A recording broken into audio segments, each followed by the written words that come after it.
Acara selanjutnya mau'izah hasanah sekaligus doa yang akan disampaikan oleh beliau Fadilatul Habib Hadi bin Husain Asy-Syaikh. Kepada beliau waktu dan tempat kami haturkan. Allahumma shalli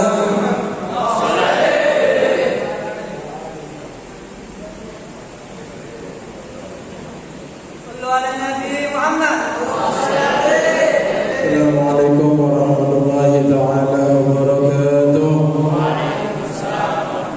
Assalamualaikum warahmatullahi taala wabarakatuh. Alhamdulillah wassalatu wassalamu ala sayyidina Rasulillah Muhammadin Abdillah wa ala alihi wa sahbihi wa man wala wala hawla wala quwwata illa billah. Amma ba'du. Rabbi shrah li sadri wa yassir li amri wa hlul 'uqdatam min lisani yafqahu qawli wahdi qalbi wa thabbit lisani. Amin amin ya rabbal alamin. Yang saya hormati jajaran asatid Madrasah Aliyah At-Taraqi, yang semoga beliau-beliau semua diberi panjang usia oleh Allah Subhanahu wa taala, dimudahkan segala urusannya, urusan duniawi, ukhrawi, urusan dunia, urusan akhirat, semua dimudahkan oleh Allah Subhanahu wa taala. Amin amin ya rabbal alamin. Begitu juga para talamid, murid santri dari Madrasah Aliyah, semoga mendapatkan ilmu yang manfaat, yang bisa menjadi orang yang bermanfaat bagi bangsa, negara, dan terutama bagi agama. Manfaat bagi orang tua, manfaat di dunia dan fil akhirah, bi barakati Sayyidina Muhammadin sallallahu alaihi wasallam. Amin amin ya rabbal alamin. Alhamdulillah, kita sekarang ada dalam peringatan Maulid Nabi Muhammad sallallahu alaihi wasallam, yang bagaimana hampir seluruh manusia merasakan euforia, kebahagiaan tentang kepada kelahiran satu makhluk yang kita belum pernah melihat makhluk itu. Bagaimana kita lihat banyak orang merasakan kebahagiaan, kesenangan, dan ingin merayakan Maulid Nabi Muhammad SAW, padahal banyak yang belum pernah melihat Nabi, belum pernah mendengar suara Nabi, belum pernah, bahkan banyak yang belum pernah datang ke makam Nabi sekalipun. Bagaimana jaraknya juga jauh, jarak baik, jarak waktu, jarak hampir 15 abad lebih, 15 abad lebih jarak kita dengan Nabi Muhammad SAW. Apalagi jarak tempat juga berapa jauh ya, berapa kilo dari Malang sampai ke Madinatul Munawwarah. Alhamdulillah, ini menunjukkan bahwa Nabi Muhammad SAW adalah sosok yang mulia dan memang wajib untuk dimuliakan yang ada pada hati kita. Dan kita diberi oleh Allah Subhanahu wa taala keberuntungan untuk bisa menjadi umat Nabi Muhammad. Ini keberuntungan, kenikmatan yang luar biasa. Kita juga diberi oleh Allah Subhanahu wa taala kemampuan untuk beriman kepada Nabi Muhammad sallallahu alaihi wasallam. Alhamdulillahirabbil alamin. Karena kita ini ternyata kalau kita mau berpikir, kita ini ternyata adalah pilihan di atas pilihan. Kita adalah manusia pilihan Allah. Kalau kita syukuri hal ini akan bertambah nikmat. Pilihan di atas pilihan. Yang pertama, kita dipilih menjadi manusia, itu sudah pilihan, itu sudah nikmat. Walaqad karramna bani Adam. Telah kami muliakan manusia, anak turunan Adam. Maaf saja, Allah Subhanahu wa taala sanggup untuk merubah kita atau menciptakan kita jadi babi, jadi monyet, jadi yang binatang yang menghinakan pun sanggup. Sangat sanggup, tapi kita dipilih menjadi manusia, itu nikmat. Itu pilihan Allah. Jangan ragu. Itu nikmat, itu pilihan Allah Subhanahu wa taala. Karena kita dijadikan manusia. Bagaimana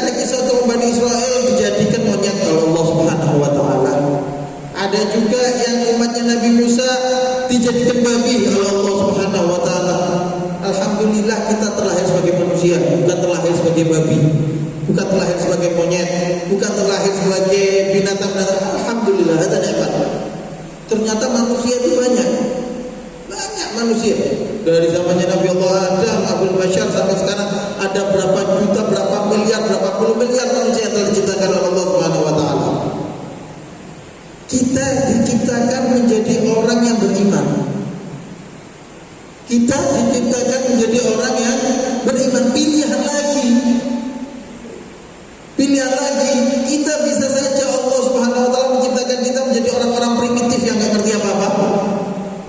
Allah Subhanahu wa taala bisa saja menciptakan kita menjadi orang yang kafir, yang menentang Nabi Muhammad, yang menentang Allah Subhanahu wa taala, yang enggak mengenal Allah Subhanahu wa taala.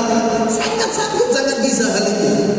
Tapi kita dijadikan oleh Allah Subhanahu wa taala menjadi orang yang beriman. Percaya, ngerti kepada Allah Subhanahu wa taala, yakin la ilaha illallah. Ini pilihan. Ini pilihan. Kok bisa? Ya jelas. Kalau kita mau pikir saja. Kalau otak kita sama otaknya orang Jepang, kira-kira lebih pintar mana? Halo, lebih pintar mana kira-kira? Orang Jepang sudah bisa bikin macam-macam, sini masih bikinnya menjes. Gak lebih. Orang Jepang udah bisa bikin macam-macam. Wah, luar biasa teknologi. Bagaimana negara yang banyak musibah, tsunami dan lain sebagainya, tapi bisa luar biasa perkembangannya. Tapi alhamdulillah ternyata kita lebih pintar dipilih Allah dalam memilih Tuhan daripada orang Jepang. Lebih pintar dalam memilih Tuhan. Pilihan Allah. Kita ini pilihan di atas pilihan. Ini saya bahas agar kita paham bahwa kita ini benar-benar dicintai Allah Subhanahu wa taala. Kita telah dipilih oleh Allah Subhanahu wa taala sampai kita ada berada di sini saat ini. Tinggal kita syukuri apa enggak. Bagaimana ternyata orang yang mengenal Allah, la ilaha illallah, itu banyak. Sangat banyak. Ada umatnya Nabi Adam yang mengenal la ilaha illallah. Oh, bahkan yang mengenal Allah itu orang kafir Quraisy juga mengenal Allah, tapi nggak ngerti cara ibadahnya. Ternyata kita dipilih lagi oleh Allah, orang yang mengenal Allah dan tahu bagaimana menyembah Allah yang benar. Pilihan lagi. Banyak orang mengenal Allah tapi nggak ngerti cara menyembah Allah yang benar. Kalau sampai tanya orang Nasoro, kenal nggak sama Allah? Siapa yang menciptakan langit dan bumi? Nggak akan mengatakan Allah.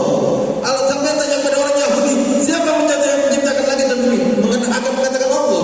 Orang kafir Quraisy dulu, kalau tanya siapa yang menciptakan langit dan bumi? Allah Subhanahu wa taala. Mereka iman, yakin dengan Allah, tapi nggak ngerti cara ibadah yang benar kepada Allah.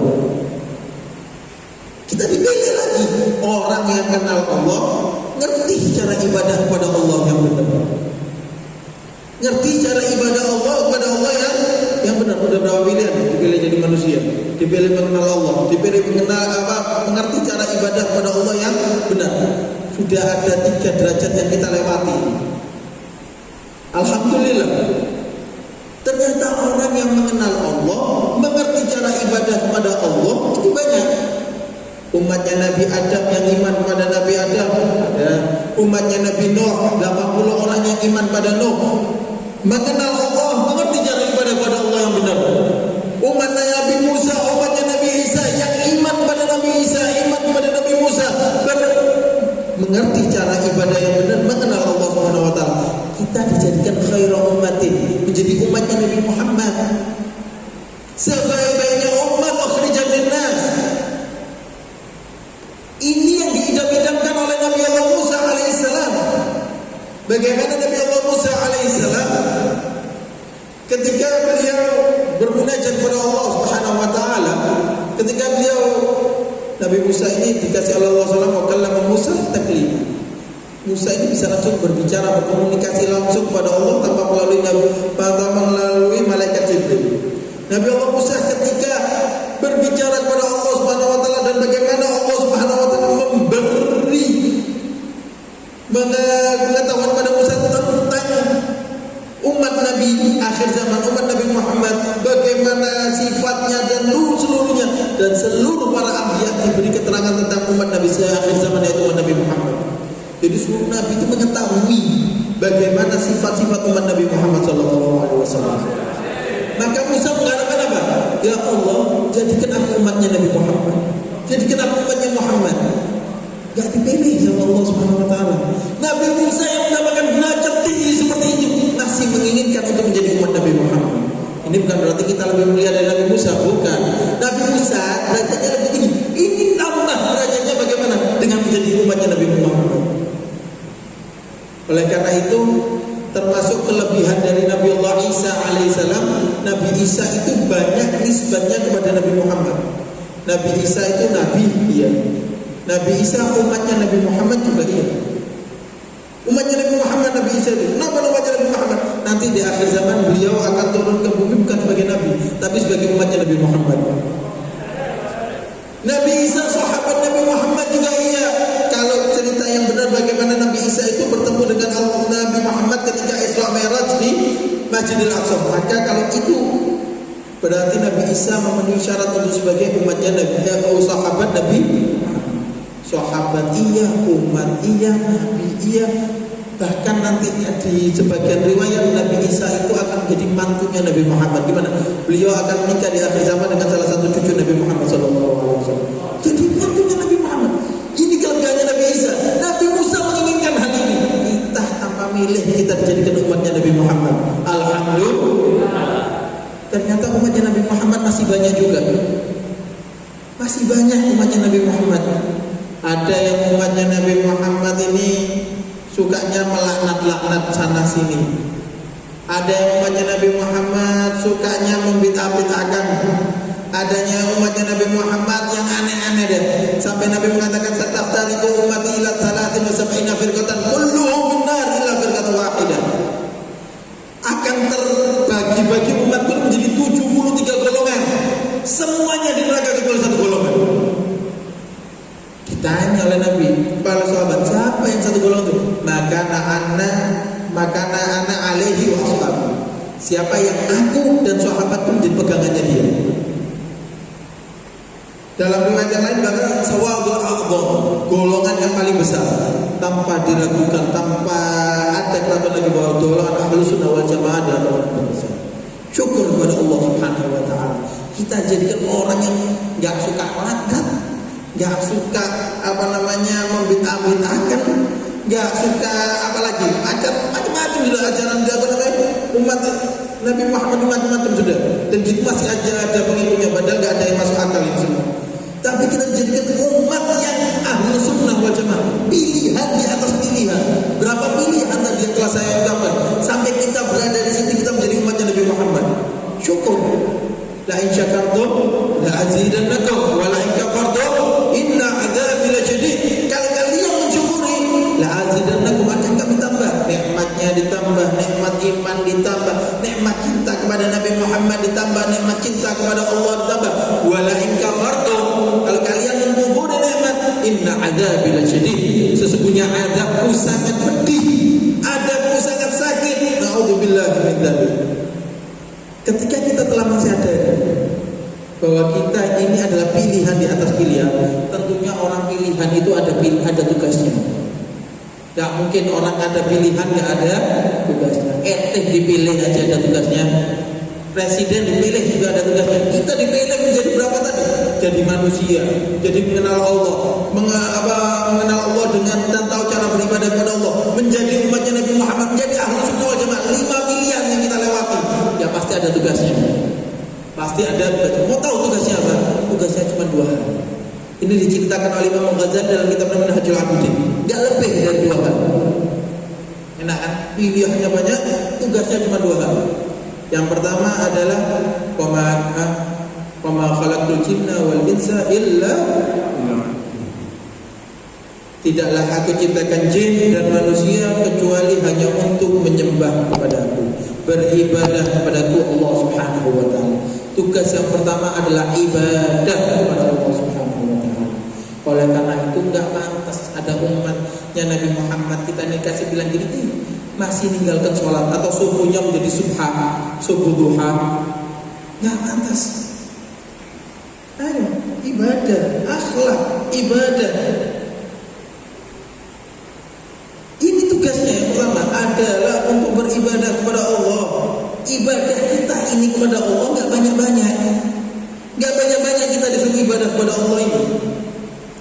sholat sehari cuma 5 waktu. Itu pun dibagi-bagi. 17 rakaat dibagi-bagi. Subuh, zuhur, asar, maghrib, isya. Gampang, sangat mudah. Kita bukan disuruh harus sholat terus. Bayangkan dulu waktu Isra Mi'raj itu perintah sholat yang pertama 50 waktu. Kalau 5 waktu diakesin bolong 50 waktu ya apa? Awal perintahnya 50 waktu, tapi karena rahmat Nabi Muhammad minta keringanan pada Allah Subhanahu wa taala sehingga menjadi hanya 5. Mudah. Aneh kalau ada orang bal-balan kuat ya, gabrakan kuat begitu ke rumah ada, kedengaran ada langsung lumpuh. Lali caranya sholat. Kita cuma disuruh sholat 5 waktu. Puasa sehari semalam dalam sebulan itu pun nggak langsung sebulan nggak makan dari 1 Ramadan sampai 30 Ramadan, nggak disuruh seperti itu kita juga dari subuh sampai maghrib kucing ini nggak usah pakai makan dari subuh sampai maghrib cek pelayan kucing. Nah, kita manusia dipilih kayak gitu, puasa nggak puasa masih berani maksiat pada Allah Subhanahu wa ta'ala. Gak gampang ibadah, termasuk ibadah itu tarku maksiat, meninggalkan maksiat itu ibadah, tarku ma'asi itu ibadah. Kita disuruh meninggalkan maksiat, dan seluruh maksiat itu pasti akan menjadi zulmah dan kesusahan bagi kita di dunia dan akhirat. Sayyidina Hasan Al-Basri mengatakan, inna rajula la ya'malu bi hasanatin fatakunu nuran li qalbihi wa quwwatan fi jasadihi wa inna rajula la ya'malu bil sayyi'atin fatakunu zulman li qalbihi wa wahnan fi badanihi. Maka radhiyallahu anhu, sesungguhnya seseorang itu beramal baik, ibadahnya itu akan menjadi cahaya untuk hatinya dan akan menjadi kekuatan untuk badan zahirnya. Sehat. Orang yang banyak ibadah itu akan sehat zahir dan batin.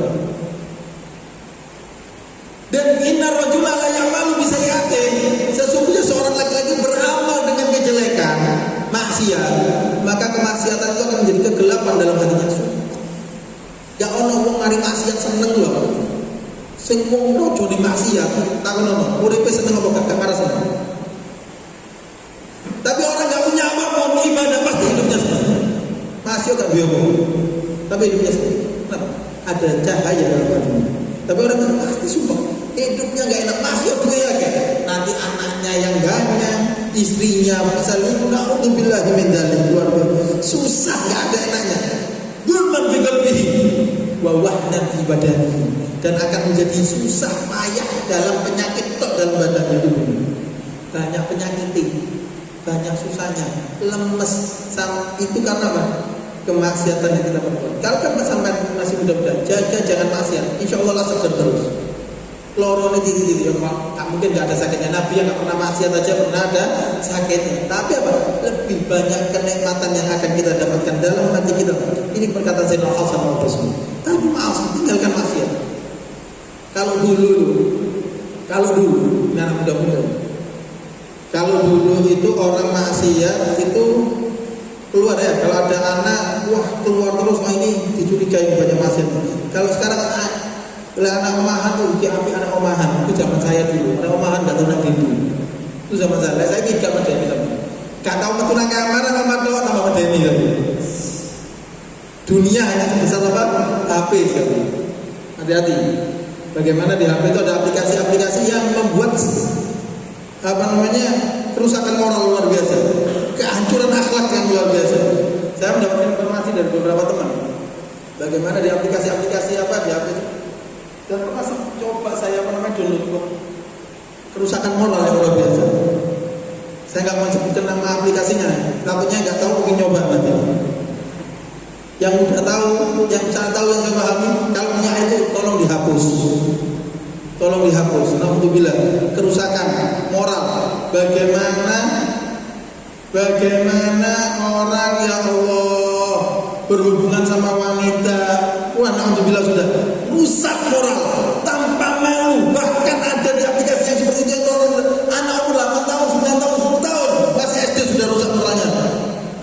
Hati-hati, jangan Jangan berani maksiat kepada Allah Subhanahu wa taala. Tarkul ma'asi, tinggalkan kemaksiatan. Antum anak-anak muda ini ketika antum berani meninggalkan kemaksiatan, antum akan banggakan Allah taala di dalam hadapan para malaikatnya. Jangan nunggu tua meninggalkan maksiat. Iya lek sampai tua. Lek guru tua wis mati. Manusia kan umurnya. Tinggalkan maksiatan. Antum yang masih muda tinggalkan tarkul ma'asi. Ini tugas kita yang pertama dari Allah Subhanahu wa taala. Ini berapa menit?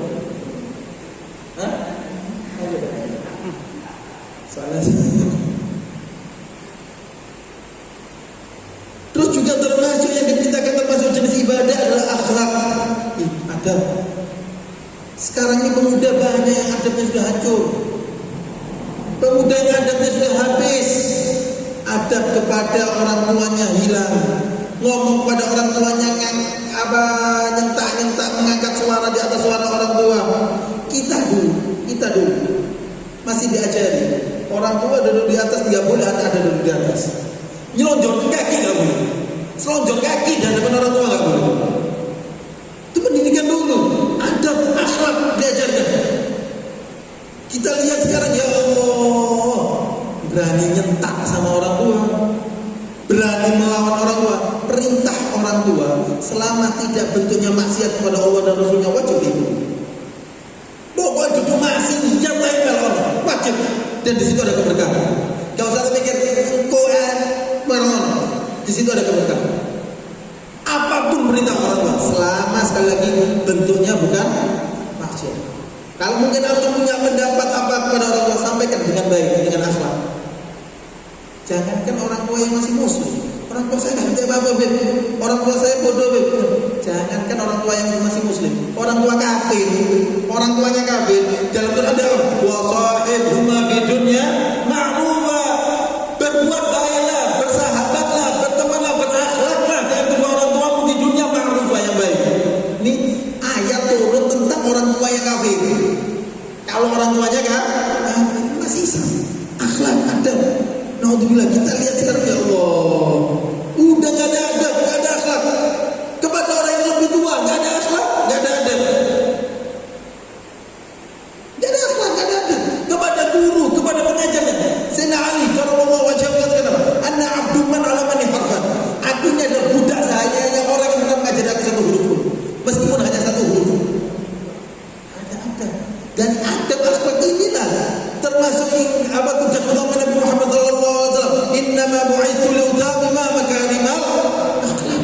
Aku diutus oleh Allah Subhanahu wa taala untuk menyempurnakan akhlak yang mulia. Antum ta'adab. Antum beradablah. Ta'adab. Di situ kemuliaan antum. Ketika antum beradab, semua orang akan mencintai antum. Antum bisa hidup dimanapun.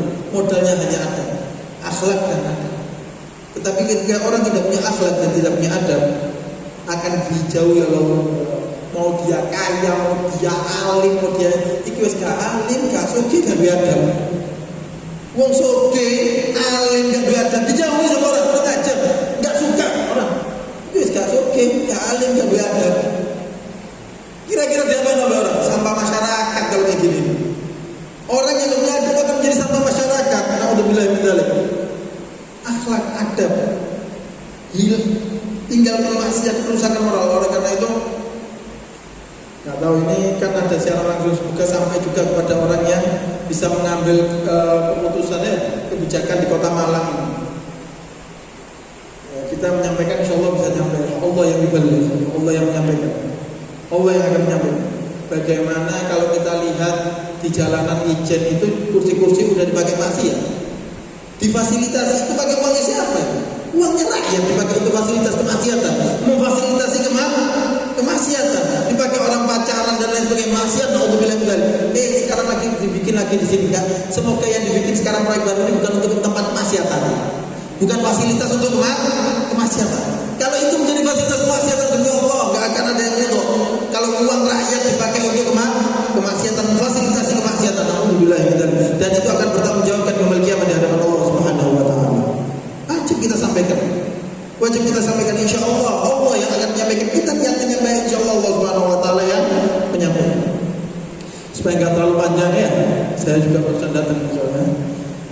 Yang kedua, tugas dari Allah Subhanahu wa taala bagi kita yang kita menjadi merupakan orang pilihan Allah Subhanahu wa taala adalah untuk mencari ilmu.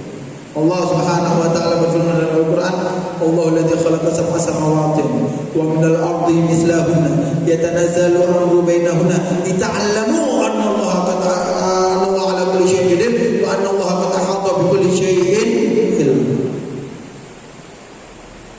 Allah yang menciptakan 7 lapis langit, Allah juga yang menciptakan 7 lapis bumi.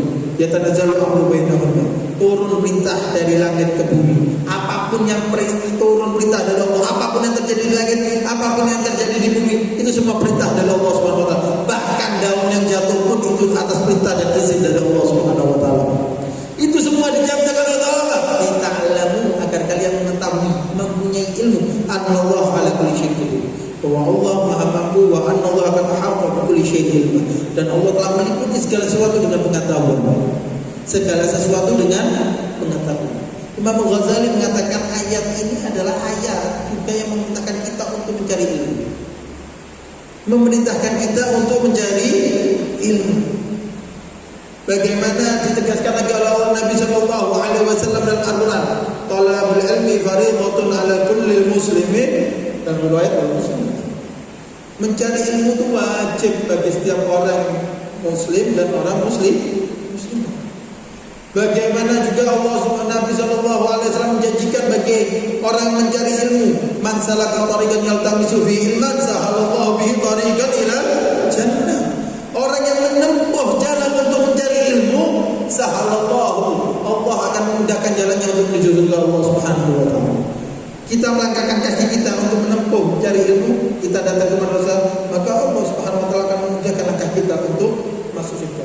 Bagaimana dikatakan juga, "Innal malaikata abawatu ajnatahu li talabil ilmi ridwan bima yasna." Atau kata Nabi sallallahu alaihi wasallam, para malaikat meletakkan sayap-sayapnya untuk talabul ilm, ridwan bima yasna, ridha dengan apa yang mereka perbuat. Para talabul ilm mencari ilmu ini hal yang mulia. Dan bahkan ibadah yang tugas kita pertama tadi tidak bisa menjadi sah kecuali dengan ilmu. Wa kullu man bi ghairi ilmin ya'malu a'maluhu mardudatun la tuqbalu. Dan semua tanpa ilmu beramal, amaluhu mardudatun la tuqbalu. Semua yang tanpa ilmu beramal, amalnya akan ditolak Allah Subhanahu wa taala, tidak akan diterima oleh Allah Subhanahu wa taala. Terus ilmu apa yang wajib kita cari? Sedikit.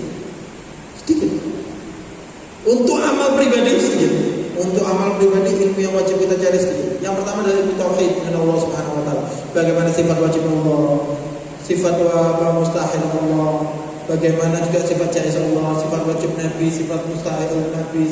Sedikit. Tauhid awal, akidah awal, akidah awal. Kita belajar akidah awal selesai. Mengenal Allah Subhanahu wa taala, tauhid kepada Allah Subhanahu wa taala. Yang kedua adalah ilmu yang akan kita laksanakan ibadahnya. Contoh, kita setiap hari wudu dan kita setiap hari ada kewajiban sholat, maka kita wajib mengetahui ilmu sholat itu. Syaratnya sholat adalah wudu dan bersih dari najis. Maka wajib syaratnya kita mengetahui syarat sholat, syaratnya wudu, cara menghentikan najis. Itu wajib. Kenapa? Setiap hari kita berkaitan sama hal ini. Wajib. Apakah sekarang kita wajib mengetahui ilmunya haji? Tidak wajib. Kenapa? Belum mau naik haji. Kalau mau naik haji baru wajib mencari ilmunya haji. Paham ya? Apakah kita sekarang wajib ilmunya zakat? Belum wajib. Kenapa? Belum mengeluarkan zakat. Kalau kita sudah bekerja, kita punya duit untuk zakat, baru wajib kita mengeluarkan ilmu, mempelajari ilmu zakat. Oh, saya dagang, maka wajib untuk kita belajar ilmunya dagang. Dagang itu ada ilmunya, jual beli, sewa menyewa, pesan barang, itu ada ilmunya. Bagaimana supaya nggak kena riba sampai-sampai, itu ada ilmunya. Wajib. Maka orang yang mau dagangnya kaitannya sama pasar besar dan wa usulihi wa furu'ihi itu, maka itu wajib untuk mengetahui ilmunya dagang, jual belinya harus diketahui. Kenapa? Kalau nggak ngerti cara jual belinya, akhirnya makan ya'kulul haram wa hum la yadrun. Mereka makan haram sedangkan mereka tidak mengerti kalau itu adalah makanan yang haram. Contoh tak kasih yang gampang aja.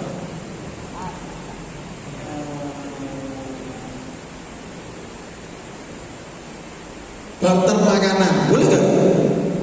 Tapi boleh. Mesen atau enggak mesen makanan, apa namanya, akadnya salam makanan, itu harus ada itunya. Kenapa udah dimasak? Kalau akadnya mesen nggak boleh, nggak sah itu. Kalau akadnya mesen nggak sah itu. Jadi nanti akadnya itu jual belinya adalah ketika sudah makanan itu jadi, misal makanan jadi ini tadi saya beli ya sekian. Harus kayak gitu. Kenapa? Kalau mesen itu harus ada modalnya dan lain sebagainya. Loh, kok kayak gini? Ya memang enggak. Orang yang bingung enggak ngerti.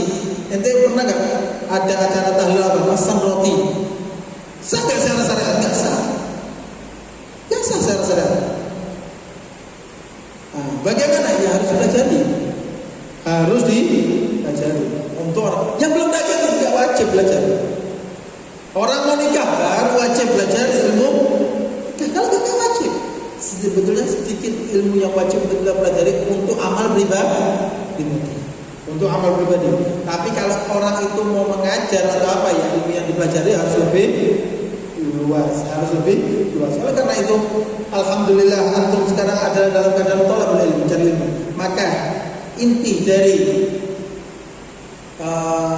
ceramah ini, kalau bisa dikatakan ceramah atau nasihat, kalau bisa pantas untuk dikatakan nasihat, adalah antum ibadah kepada Allah, jangan tinggalkan ibadah, baik yang wajib dan meninggalkan yang haram. Dan carilah ilmu dengan adab dan akhlak.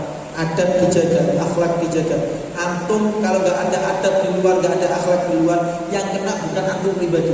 Orang tua antum kena, nama madrasah antum, alma mater antum kena, belum muridnya taroki kok kayak gini. Antum tuh bukan bawa nama antum pribadi. Antum jaga adab, antum jaga akhlak antum. Bagaimana penampilan antum? Oh, enggak dosa ya, enggak dosa, tapi enggak ada adab.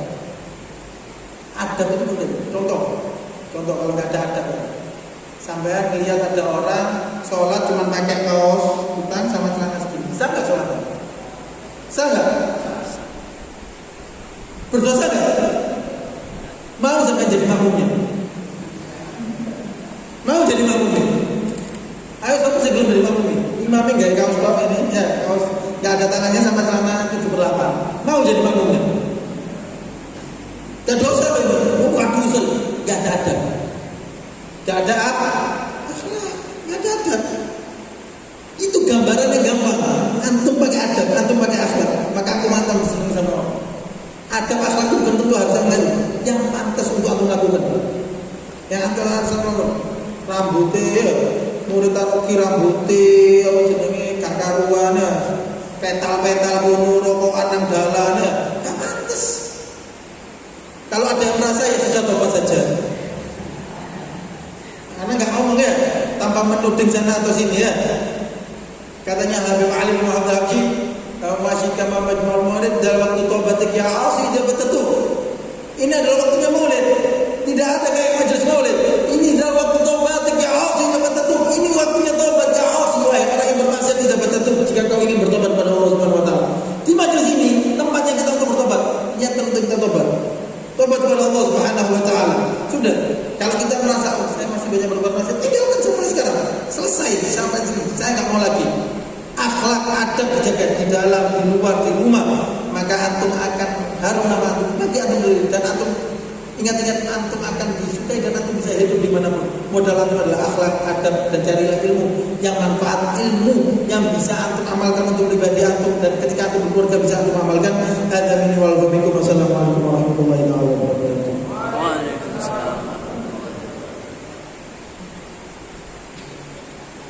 Alhamdulillah rabbil alamin. Allahumma shalli wa sallim ala sayyidina Muhammadin fil awwalin wal akhirin. Wa shalli wa sallim ala sayyidina Muhammadin fil nabiyyin wal mursalin. Wa shalli wa sallim ala sayyidina Muhammadin fil mala'il a'la ila yaumiddin. Allahumma shalli wa sallim ala sayyidina Muhammadin wa ala alihi wa sahbihi ajma'in.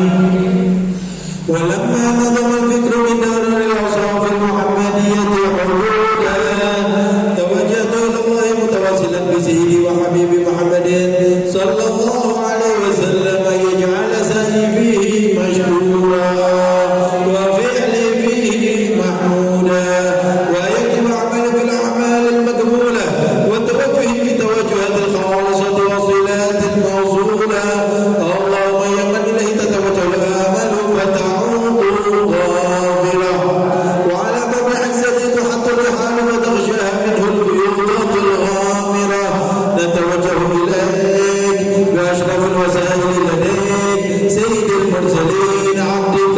الصادق الأمين سيدنا محمد الذي عمت رسالته العالمين أن تصلي وتسلم على تلك الذات الكاملة مستودع أمانته وحفيظ سره وحامل راية دعوتك الشاملة الأب الأكبر المحبوب لك والمخصص بشرف الأفكار في كل موطن من مواطن القرب ومرها قاسم إمدادك بعبادك وساكب عز إرشادك لأهل ودادك سيد الكونين وأشرف الثقلين العبد المحبوب الخالص المخصوص منك بأجل الخصائص اللهم صل وسلم عليه وعلى آله وأصحابه وأهل حضرة انتخابه من أحبابه اللهم إنا نقدم إليك جاه هذا النبي الكريم ونتوسل إليك بشرف مقامه العظيم أن تلاحظنا في حركاتنا وسكناتنا بعين عنايتك وأن تحفظنا بجميع أموالنا وتقلباتنا بجميل رعايتك وحصين آياتك وأن تبلغنا من شرف القلب إليك وإلى هذا الحبيب غاية آمالنا وتتقبل منا ما تحركنا به من نياتنا وأعمالنا وأن تجعلنا بحضرة هذا الحبيب من الحاضرين وفي طريق اتباعه من السالكين ولحقه وحقه من المعدين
Alhamdulillah, rangkaian acara pada siang hari ini telah kita lalui bersama. Teriring harapan dan doa semoga kita menjadi santri-santri yang memiliki akhlakul karimah, yang istiqamah di dalam mencari ilmunya Allah Subhanahu wa ta'ala.